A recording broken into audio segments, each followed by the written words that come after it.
Hello and welcome back, ladies and gentlemen, to another Historical Humans Reacts. And today we are going to be talking about 2,000-year-old stone faces and engravings that emerged amid severe droughts in the Amazon River Basin. But before we get into that, did you know we have channel memberships, which allows you to see all of our videos before they're actually scheduled to drop? It's less than $1 and helps support our channel. But now let's get into it. Yeah, please pay me. Please. You're still an unpaid intern, Aaron. Be quiet. Oh, Aaron, we are never seeing money from this. But what also is not going to see money are these stone faces. No, They that's don't need bad. anything. Not all the transitions are going to be good, okay? You had a high. Just leave it at that. No. What we're seeing here, though, are 2,000-year-old stone engravings on these rocks that are along the Amazon River Basin, and due to severe droughts, you can now see all these faces that were carved into the rock face, which is honestly really cool because you could see it right here. It's clear as day, human face. I always Yep. I like these kinds of things because this isn't the first time stone stuff etched in stone near rivers suddenly resurfaces because of droughts. Usually when it's in in Europe or like a few that I've seen in Europe are warnings of droughts and that bad times are coming. Yeah. Yeah. So, yeah, this is a record low of water in the Amazon River. And it's revealed 2,000-year-old carved stones. What I find very interesting about this is originally the area was thought to be a place where the indigenous people would sharpen their arrowheads on the rock. And in fact, the etchings that were just above water were just the simpler ones that we couldn't see the full details of because they were exposed to weathering. And as the water has dropped, we see that, oh no, this is actually a full on, artist wall here.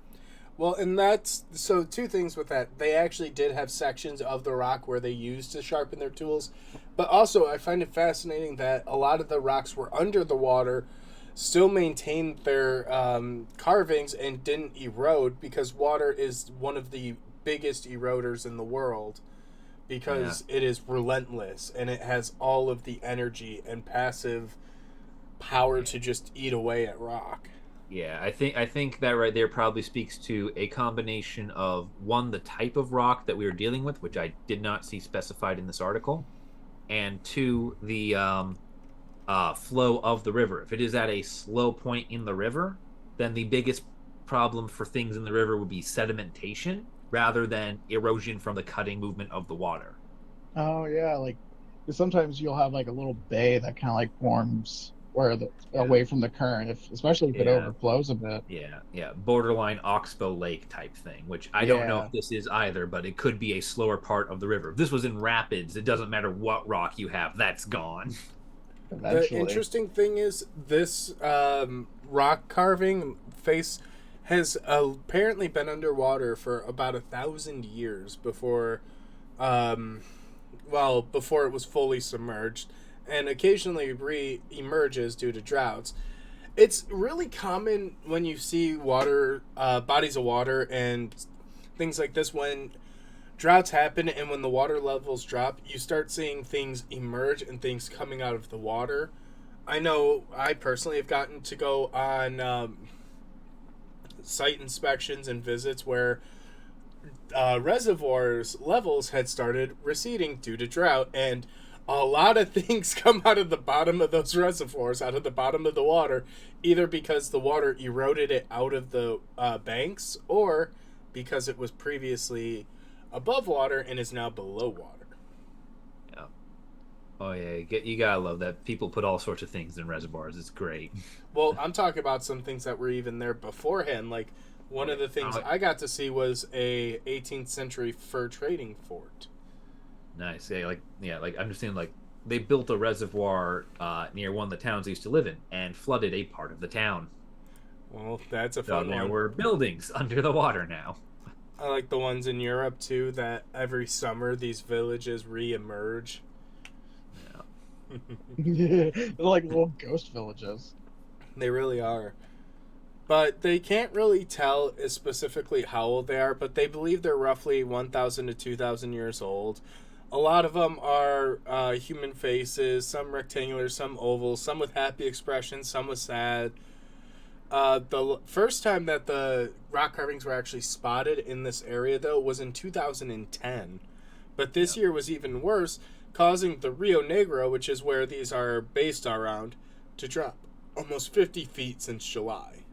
Yeah, full 15 meters right there. It's just insane. Yeah, the Black River is basically disappearing. Scary part is I'm pretty sure it's still got like another 50 feet to go before you get rid of it. Partially due to climate change, partially due to the El Nino weather patterns and currents. And let's be honest, it dipping like this has to be something that occurs periodically. Otherwise, people wouldn't have carved the faces here. Well, yeah, the water flow could change, the river's length, the distance could change, everything could shift, but it's really cool, and this is one of the things that is almost like a silver lining, where these events happen and these catastrophic climatic events happen, but there's something that could be taken away from it, and a lot of times you start seeing some really cool archaeological discoveries, potentially stuff that was where the river's course had changed and gone over it, like the reported burial site of a certain Khan that we've discussed in our podcast episodes. Supposedly. Although that wasn't necessarily a natural adjustment. No, but there are examples of natural adjustments, like through Louisiana, where the Mississippi used to go straight down, and now it meanders to New Orleans, and that alone causes so many issues because the river wants to go back. The river likes to go where the river pleases. You can't stop the river. Louisiana. Especially the Great Mississippi. For some reason, I hear Tom Sawyer off in the background chuckling.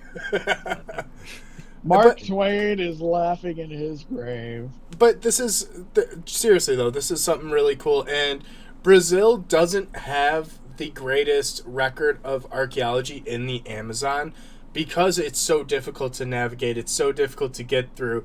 So stuff like this coming out and coming to the forefront is almost new information in a lot of ways and allows us to get a better insight into the indigenous cultures of the region, especially because there are still some of them that have gone uncontacted to this point.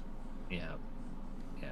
Not to mention Brazil is massive, so there are literally hundreds of cultures in the Amazon jungles that are, that have, histories stretching back, tens of thousands of years. But yeah, like it's when we talk about like Brazil looks big on a map, but like you really want to see the Amazon, you could spend your entire life and only see it at most, if you're lucky, a quarter. The best part about this specifically, though, that I think, is I guarantee there's an indigenous tribe that lives in the region that knew about these faces and had stories of previous times when the river dropped low, and they'd go visit. That's how 90% of these discoveries happen, of like scientists go, oh my god, this is incredible, and the locals go, oh, that thing? Yeah. I guarantee you 100% they didn't tell the government. Gee, I wonder why. All right. And on that note, thank you guys for watching. We'll see you in the next one. Be sure to check out our channel memberships. Thank you.